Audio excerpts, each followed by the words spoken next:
So let's talk about pulmonary blood flow distributions. Empirical studies have demonstrated that the blood flow through the resting lung is not uniform.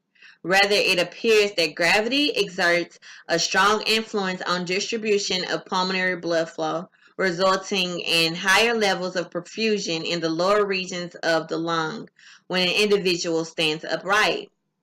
Consequently, in upright position, the apex displays the poorest perfusion, while the lung base encounters the greatest blood flow. This blood flow gradient appears to be strongest at rest and decreases in magnitude during context of exercise. So this drawing that I'm about to show you is a drawing that I created to show you the zone 1, the zone 2, and the zone 3. I'm going to put you out. Be quiet. So let's talk more in depth. For any column of liquid, the hydrostatic pressure of liquid increases with depth.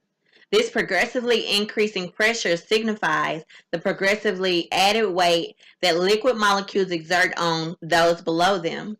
This principle is applicable to all bodies of liquid and explains why water pressure in the ocean progressively increases with oceanic depth.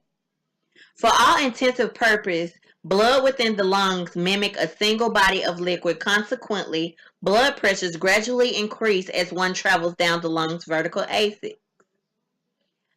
This vertical gradient of blood pressure can result in nearly 20 millimeters of mercury variation in pressure between the vasculature in the apex compared to that in the base of the lung.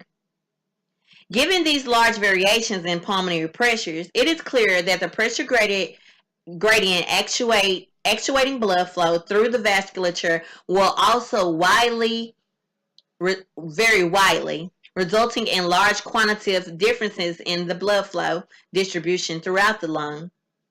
In the systemic vasculature, the pressure gradients actuating blood flow are those between the arterial and venous pressures. However, in the pulmonary vasculature, the alveolar pressure is also a major factor governing blood flow. Given these unique considerations, physiologists have divided the lung into three basic zones, which highlight major differences in how blood flow is actuated within the upright lung. So zone 1.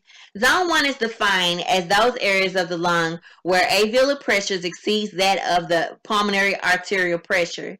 Consequently, the pulmonary arteries become compressed and shut, eliminating blood flow in this zone and thus creating a zone of dead space. Zone 1 likely does not exist in a healthy individual's lungs, as pulmonary arterial pressures just exceed that of alveolar pressure even at the top of the lung apex.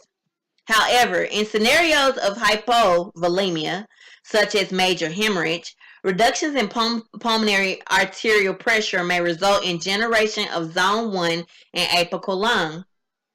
Zone 2. Zone 2 is defined as those areas of the lung where the pulmonary arterial pressure exceeds that alveolar pressure. However, alveolar pressures exceed those of pulmonary venous pressures. When the alveolar pressure is larger than the pressure in the pulmonary veins, the relevant pressure gradient determining the rate of blood flow is that between the arterial and alveolar pressures, and not between the arterial and venous pressures. These rises because the alveoli begin to compress the pulmonary capillaries, and thus the alveolar pressures become more limiting factor to blood flow. Then the pressure within the pulmonary vein, zone 2, usually includes the top and middle portions of the lung in a healthy, upright individual at rest.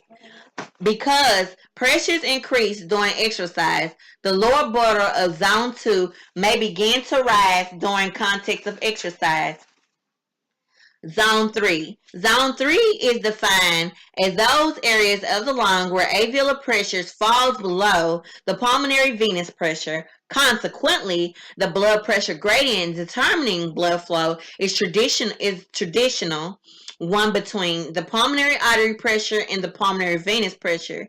Zone 3 is located in the bottom sections of the lung and represents the areas which receive the greatest rates of pulmonary blood flow. Thank you for listening, and thanks for your time.